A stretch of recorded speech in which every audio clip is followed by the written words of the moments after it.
राम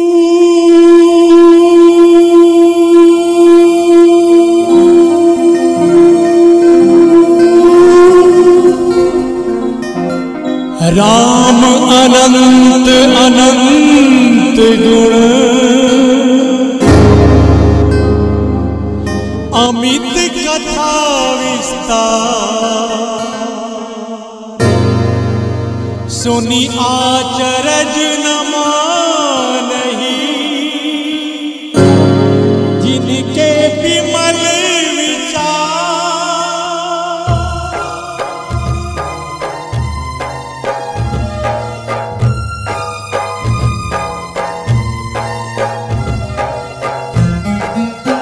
विमल कथा कर कीन्ह आरंभा, विमल कथा कर कीन्ह आरंभा, सुनत न साई काम मद दंभा। रामचरित्र मानस यही नाम, रामचरित्र मानस यही नाम, सुनत श्रवण पाइए विश्रामा, सुनत श्रवण पाइए विश्रामा। मैं आश्रम में प्रवेश कर रहा हूं, तुम कहीं जाना मत, यहीं झाड़ी में छिपे रहना। यदि ऋषि गौतम उधर से लौट कर आ जाएं, तो तुम फिर से आवाज देकर मुझे सचेत कर देना, ताकि मैं समय रहते आश्रम से बाहर निकल सकूं। समझ गए? हाँ, जाओ जाओ छिपो।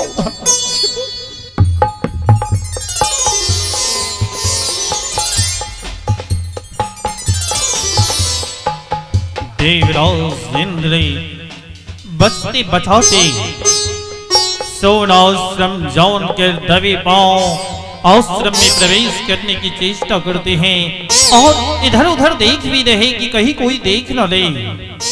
अहिल्या के सुंदर रूप को देखकर देवराज इंद्र कामातुर हो जाता है। न चाह कर भी अहिल्या को जगाने का प्रयत्न करते हैं। उनके मन में ये भय भी लगा है कि अहिल्या एक पतित पावन नारी है, कहीं उनके क्रोध का शिकार न बनना पड़े।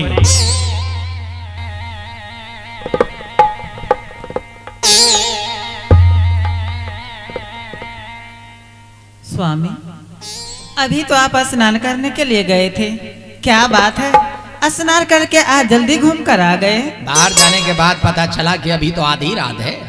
शायद सपने में मैंने मुर्गे की आवाज सुनी और तुम्हें भी जगा दिया, और स्वयं कमंडल लेकर बाहर निकल गया। लेकिन बाहर जाने के बाद पता चला कि अभी तो आधी रात है। आओ हम शयन करें।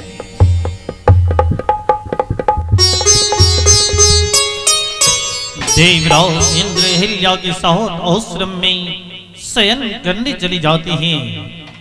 देखिए देवराज इंद्र किस तरह अहिल्या के साथ शयन कर रहे, और इधर महर्षि गौतम गंगा स्नान को निकल चुके हैं।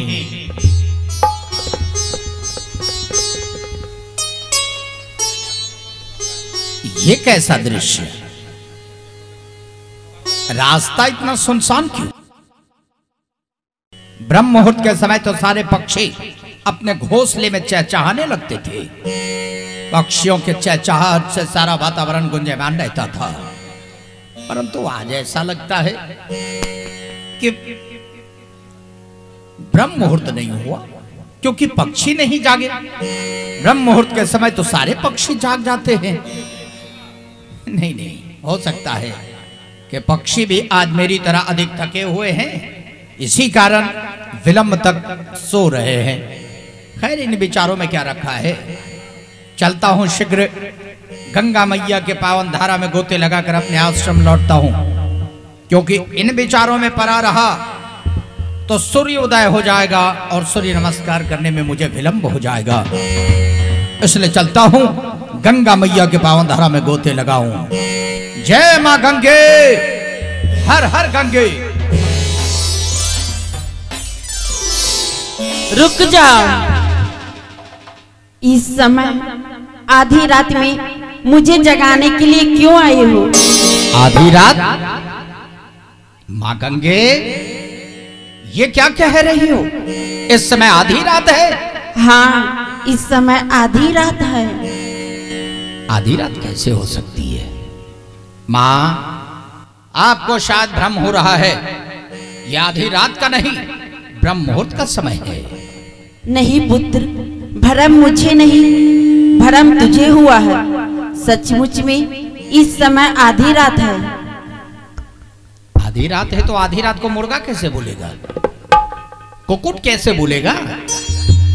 कुकुट तो ब्रह्म मुहूर्त के समय ही बोलता है, और मैं कुकुट की आवाज सुनकर अपने आश्रम से बाहर निकला हूं।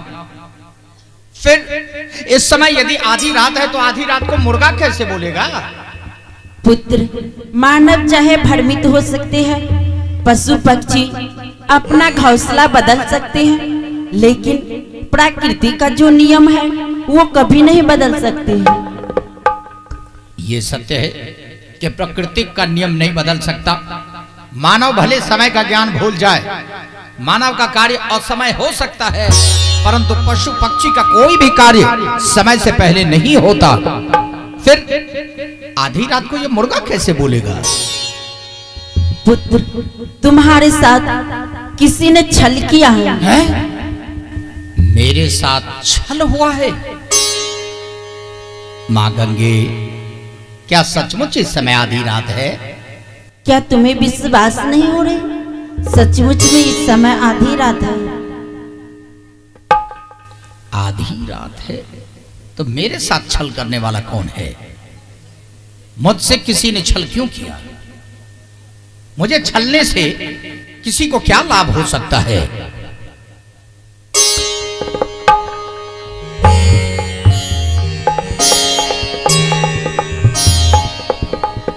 क्यों किसी ने मेरे साथ छल किया?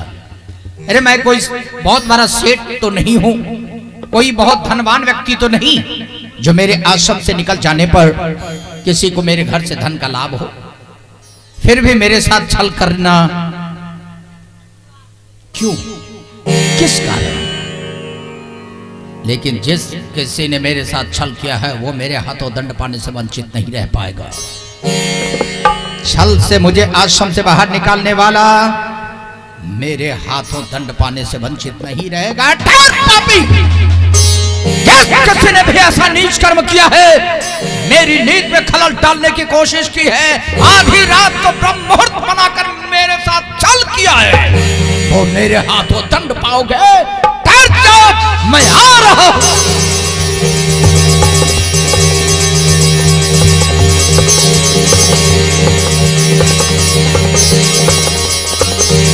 जो ही महर्षि गौतम आश्रम के निकट पहुंचते हैं तो देखते हैं कि अब भी मुर्गा जो है वो आश्रम के इर्द गिर्द ही टहल रहा है।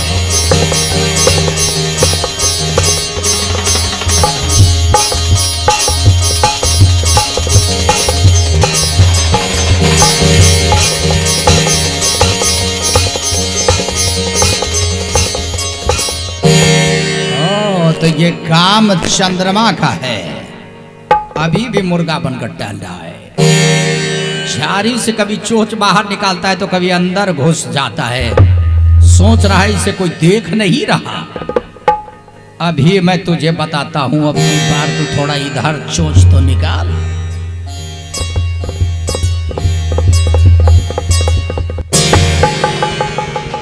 जा चंद्रमा जा, तुम्हारे शरीर पर मेरे मृग चर्म का निशान सदा के लिए स्याह बनकर दिखाई देगा। जब भी तुम्हारी निर्मल रोशनी में लोग तुझे निहारेंगे तो तुम्हारे शरीर पर गौतम ऋषि के मृग चर्म का निशान सदा स्याह के रूप में पाएंगे। ये काला धब्बा तेरे शरीर से कभी नहीं मिटेगा चंद्रमा, कभी नहीं मिटेगा।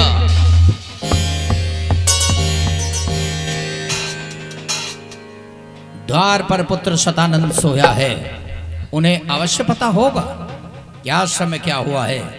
शतानंद को जगाना चाहिए। शतानंद, शतानंद, खुश रहो बेटे। बताओ शतानंद, आश्रम में क्या हुआ है? कौन आया है यहाँ? पिताजी, मैं सो गया था, मुझे कुछ मालूम नहीं। इतनी मोटी नींद है तुम्हारी? द्वार पर सोए हो और आश्रम के अंदर कौन प्रवेश किया कौन नहीं इसका तुझे पता नहीं? नहीं। सत्य बताओ, आश्रम में क्या हुआ है? पिताजी मैं सो गया था, मुझे कुछ मालूम नहीं। आखिरी बार पूछता हूँ, बता आश्रम में क्या हुआ है? पिताजी मुझे कुछ मालूम नहीं।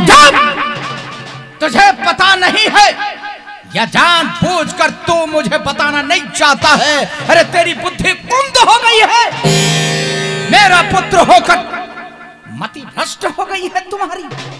अरे तेरे शब्द को समाप्त हो गए हैं, जो एक ही शब्द बार बार दोहराता है, मैं कुछ नहीं जानता, मैं कुछ नहीं जानता, इसके अलावा तेरे मुंह से और कोई शब्द नहीं निकलता। वचन का दरिद्र हो गया है, वचन दरिद्र बनता है तो ले, जैसे आज तू वचन से दरिद्र बन रहा है, ये तेरे पिता ऋषि गौतम का शाप है। जा तू सदा के लिए दरिद्र हो जा।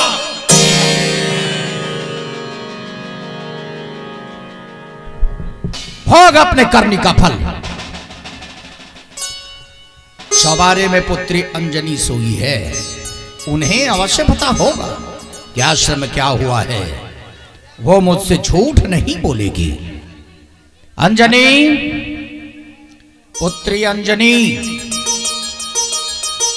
अंजनी जागो पुत्री, अंजनी खुश रहो।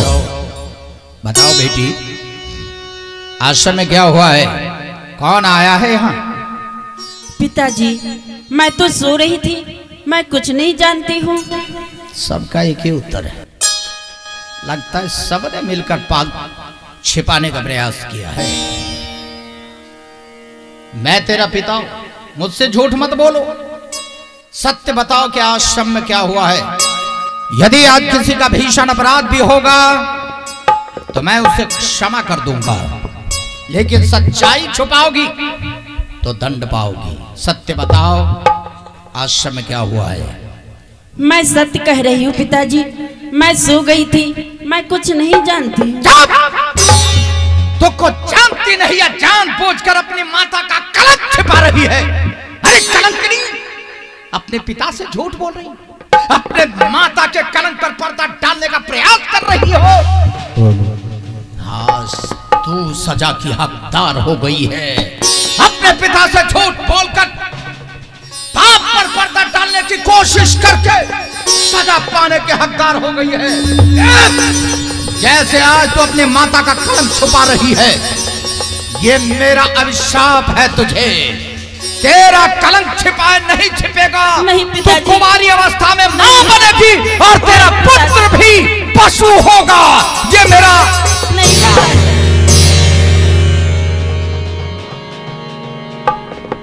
जाओ, पाप छिपाने का प्रायश्चित करो।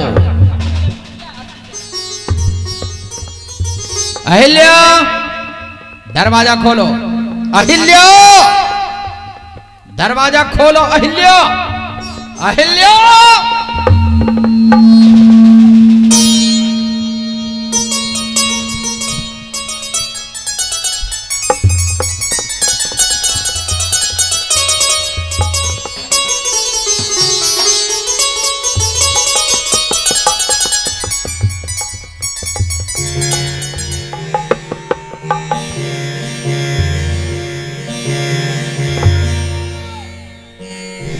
क्या सुन रही हूँ?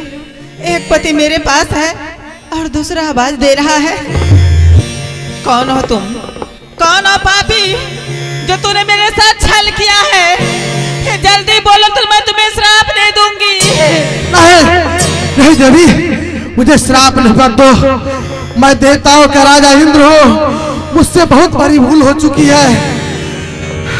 अरे पापी, तुम तो देवताओं के राजा बनकर इतना नीच कर्म किया है, क्या तुम्हें लज्जा नहीं आई?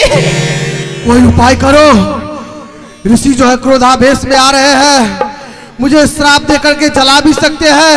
मुझे कहीं छिपाओ, कोई उपाय करो। कैसे छिपाऊं और कहाँ भगाऊं मैं तुम्हें इस समय? तूने तो मेरा पति बढ़ता धर्मी नष्ट कर दिया पापी। मैं अपने पति को क्या जवाब दूंगी? मैं कोई उपाय करो देवी। अरे स्त्री के हृदय में तो दया होती है, मुझे बचाओ ऋषि के श्राप से। ये इंद्र तुम्हारे सामने हाथ जोड़ करके खड़ा है, ऋषि के श्राप से हमें बचाओ, कहीं पर हमें छिपाओ।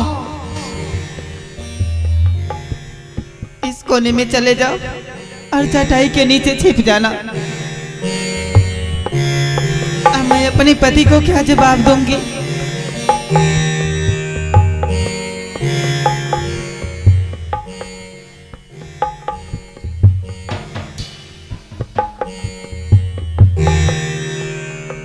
दरवाजा खोलने में इतना विलंब। अहिल्या, बताओ आश्रम में क्या हुआ है, कौन आया है यहाँ? अहिल्या, मैं तुमसे पूछ रहा हूं, बताओ आश्रम में क्या हुआ है, कौन आया है यहाँ? मौन क्यों खड़ी हो? बताओ, बोलती क्यों नहीं? अरे तेरे मुंह पर ताले क्यों चढ़े हैं? उत्तर दे मेरे प्रश्नों का कि आश्रम में क्या हुआ है और कौन आया है यहाँ? कोई उत्तर नहीं देना चाहती, पाषाण बन गई है, पत्थर की भांति खड़ी है, न हिलती है, न डुलती है, न कुछ बोलती है, बस मौन खड़ी पाषाण बन गई है। तुझे पत्थर बनना ही अच्छा लगता है, मेरे प्रश्नों का उत्तर नहीं दोगी? जैसे आज तू मेरे प्रश्नों का उत्तर न देकर पाषाण बनी खड़ी है, ये तेरे पति ऋषि गौतम का शाप है। जादू शिक्षण पत्थर की शिला हो।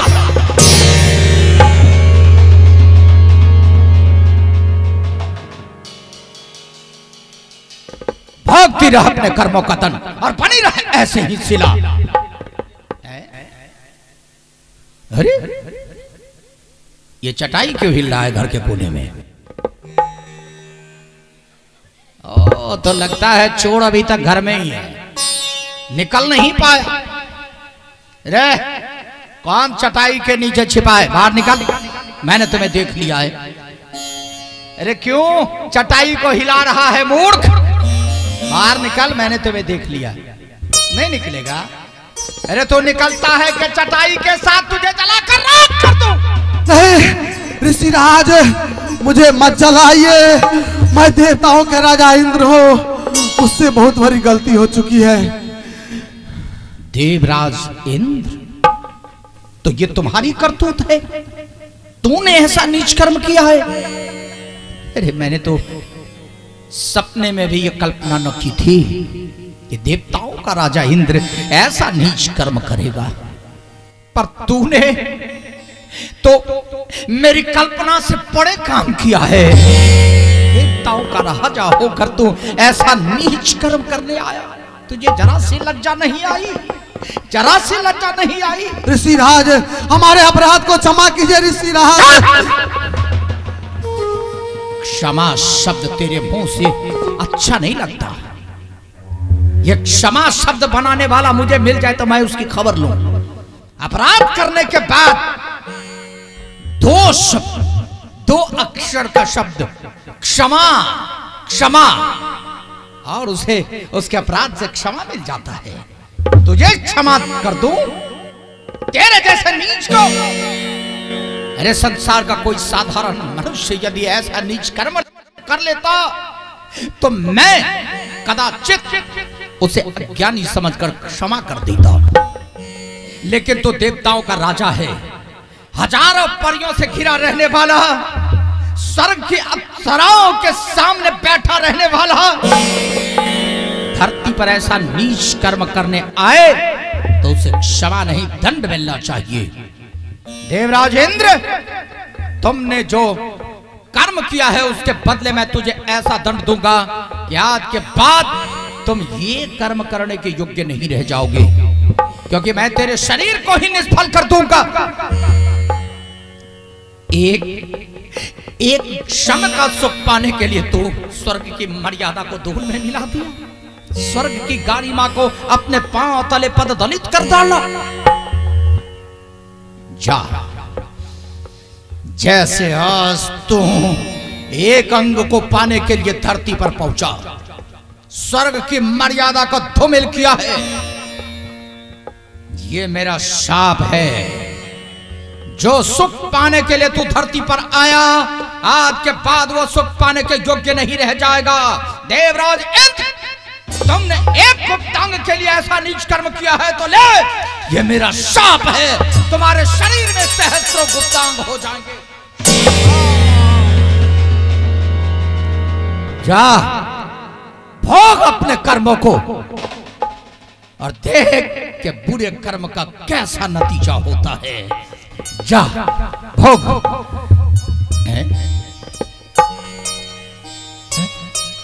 ये मैंने क्या कर दिया? मैंने अपने पुत्र और अपनी पुत्री को शाप क्यों दे दिया? अरे इसमें इनका क्या दोष? हाय विधाता, अरे मुझसे ये कैसा अपराध हुआ? किसी और के किए की सजा मैंने अपने बच्चों को क्यों दे दी? आवेश में आकर इन्हें शाप क्यों के दे दिया? अरे क्या हुआ मेरी बुद्धि को? क्या हुआ मेरे ज्ञान को? कट न गई क्यों मेरी जिह्वा जो शाप दिया अपने संतान को? मेरी बुद्धि भ्रष्ट हो गई थी जो मैंने अपने बच्चों को शाप दे दिया। इसमें इनका क्या दोष? देवराज इंद्र के घिनौने करतूत की सजा मैंने अपने ही परिवार को क्यों दिया? उठो मेरे बच्चों, उठो। अंजनी उठो पुत्री, मैंने तुम लोगों को शाप दे दिया, लेकिन उसे वापस लेना मेरे वश का नहीं है। मैं अपना यह शाप वापस नहीं ले सकता। आवेश में आकर मैंने तुम लोगों को शाप दिया है, उसका फल तो तुम्हें भोगना ही पड़ेगा। लेकिन तुम लोगों को शाप देकर उसका लक्ष्य तो मैं स्वयं बन गया, क्योंकि मेरे शाप के कारण तुम लोग दुख उठाते रहोगे और मैं पश्चाताप की आग में जलता रहूंगा कि मेरे पुत्र, मेरी पुत्री, मेरी पत्नी दुख उठा रही है और मैं चाह कर भी तुम लोगों का दुख दूर नहीं कर पाऊंगा। अब तो केवल तुम्हारे उद्धार का रास्ता ही बता सकता हूं मेरे बच्चों, उद्धार का ही रास्ता बता सकता हूं। परंतु तुम लोगों से पहले अपराधी तो मैं तुम्हारी माता अहिल्या का हूं, क्योंकि अहिल्या मेरी अर्धांगिनी है, मेरी धर्म पत्नी है और पति पत्नी के बीच विश्वास का एक नाता होता है। यदि पति पत्नी को एक दूसरे के ऊपर विश्वास नहीं तो संसार का कोई भी प्रमाण उसके रिश्ते को मधुर नहीं बना सकता। और मैंने अपनी पत्नी के ऊपर अविश्वास किया, उनके चरित्र पर संदेह किया। अहिल्या, हो सके तो मुझे क्षमा कर देना, क्योंकि मैंने आवेश में आकर तुम्हें शाप दिया है और क्रोध में आदमी की बुद्धि नष्ट हो जाती है। इसी कारण तुम्हें मैंने शाप दे दिया। अब तो केवल तुम्हारे उद्धार का मार्ग ही बता सकता हूं। अहिल्ये, मेरे शाप के कारण तुम्हें पत्थर बनकर इसी आश्रम में ऐसे ही रहना होगा। त्रेता के तृतीय चरण तक प्रतीक्षा करो। त्रेता के तृतीय चरण में रामावतार होगा। राम महामुनि विश्वामित्र के साथ जिस समय मिथिला जा रहे होंगे उस समय वो इस आश्रम पर आएंगे और अपने चरण की धूली तुम्हारे मस्तक से लगाकर तुम्हारा उद्धार करेंगे। राम आएंगे और अपने चरण की धूली से तुम्हारा बेड़ा पार करेंगे। त्रेता की प्रतीक्षा करो अहिल्ये, त्रेता की प्रतीक्षा करो। पुत्र शतानंद, दुनिया का कठोर से कठोर पिता हो, वो ऐसी कामना नहीं कर सकता कि उसका बेटा दरिद्र हो जाए। हर पिता की इच्छा होती है कि उसका बेटा संसार में सबसे अमीर हो, उसके पास संसार में सबसे अधिक दौलत हो, ताकि वो संसार के सर्वोत्तम सुखों का भोग कर सके। पर मैंने तुम्हें शाप दिया कि तुम दरिद्र हो जाओ। क्या करोगे बेटे? क्रोध में आकर शाप दिया है तो उसका फल तो भोगना ही पड़ेगा। पर यह मेरा आशीर्वाद है कि इसी दरिद्रता के कारण तुझे वो मान प्राप्त होगा जो आज तक धरती पर किसी को प्राप्त नहीं हुआ, क्योंकि तुम्हारे ही मंत्रोच्चार से भगवान का विवाह संपन्न होगा। भगवान का विवाह तुम्हारे ही मंत्रोच्चार से पूर्ण होगा और उस विवाह में जो दक्षिणा मिलेगी उसी से तुम्हारी दरिद्रता दूर हो जाएगी। जा बेटे, मिथिला में निवास कर विजय राज जनक के राज पुरोहित बनकर एक दिन उनके द्वार पर राम आएंगे और तुम राम सीता का विवाह कराओगे और उस विवाह में जो दक्षिणा मिलेगी उसी से तुम्हारी दरिद्रता दूर हो जाएगी। जा बेटे, मिथिला में निवास कर। पिताजी, आपने तो क्रोध में आकर हमें श्राप दे दिया, लेकिन उद्धार का मार्ग तो बता दीजिए। बेटी, पश्चाताप से मारे लज्जा के ये गर्दन नहीं उठती कि मैंने अपनी बेटी को ऐसा शाप कैसे दे दिया। संसार का पापी से पापी आदमी भी हो, वो ऐसी कल्पना नहीं कर सकता कि उसकी बेटी कुंवारी अवस्था में माता बनी, और मैंने तुम्हें शाप दे दिया कि तुम कुंवारी माता बनोगी और पुत्र भी होगा तो वो पशु होगा। जा बेटी, क्या करोगी? शाप तो दे दिया, अब कलंक तो तुझे लगेगा। कुंवारी माता तो तुम बनोगी, परंतु उस समय ये संसार तुम्हें कलंकनी अंजनी नहीं कहेंगे। सारा संसार माता अंजनी कहकर तुम्हारा आदर करेंगे, क्योंकि तुम्हारा वो पशुपुत्र ऐसा प्रतापी होगा, ऐसा बलशाली होगा और राम के चरण का ऐसा अनन्य भक्त होगा जिनके प्रताप के नीचे तुम्हारा कलंक ढक जाएगा। जा पुत्री, त्रेता में जो तेरा पशुपुत्र होगा उसका नाम हनुमान होगा। जा जा। अब चलो एकांत में बैठकर भगवान शिव के सहस्त्र नाम का जाप करूं, क्योंकि वही एक नाम हृदय को विराम दे सकता है। और मन जो इस समय अशांत हो रहा, उस मन की शांति भगवान शिव के सहस्त्र नाम का जाप करने से ही प्राप्त होगी। शिव शंभो, शिव शंभो। ऋषिराज, हमें भी उद्धार का रास्ता बतला दीजिए। अरे नीच, तू मेरे सामने कैसे आ गया? तेरे शरीर पर आवरण नहीं है, पहले अपने शरीर पर आवरण डाल। ढको इसे।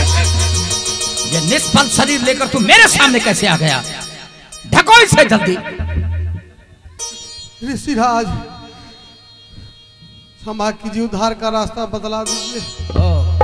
उद्धार का मार्ग पूछने आया है देवराज इंद्र?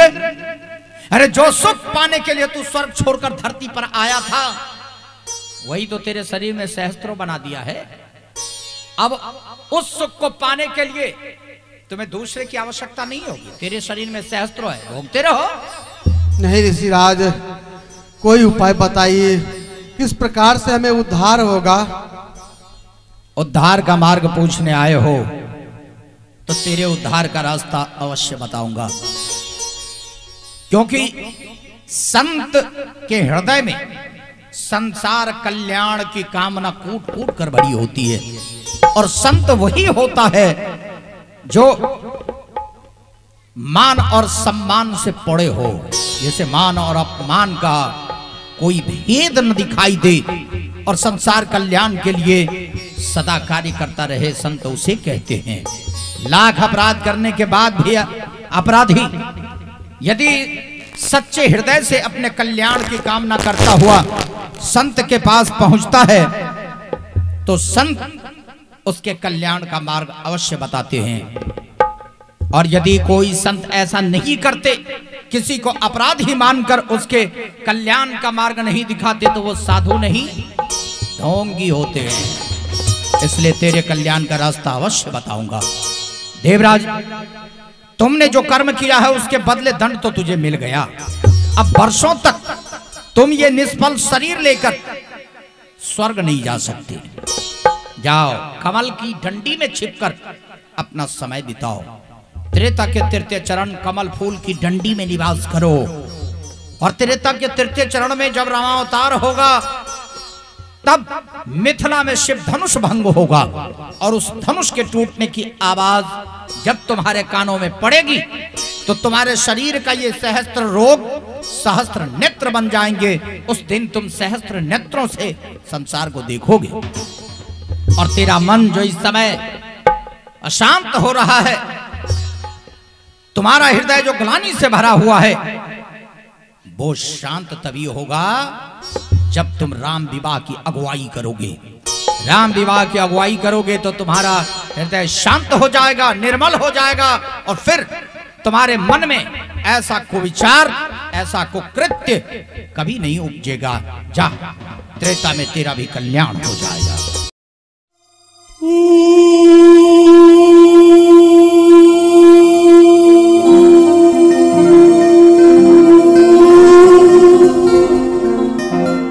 राम अनंत अनंत गुण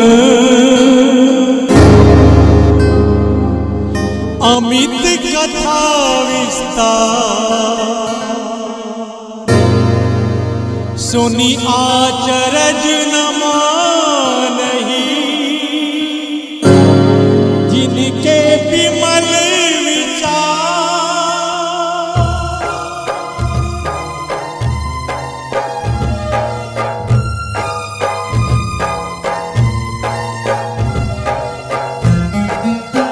विमल कथा कर किन आरंभा, विमल कथा कर किन आरंभा, सुनत न साई काम मद दंभा। रामचरित्र मानस यही नामा, रामचरित्र मानस यही नामा, सुनत श्रवण पाइए विश्रामा, सुनत श्रवण पाइए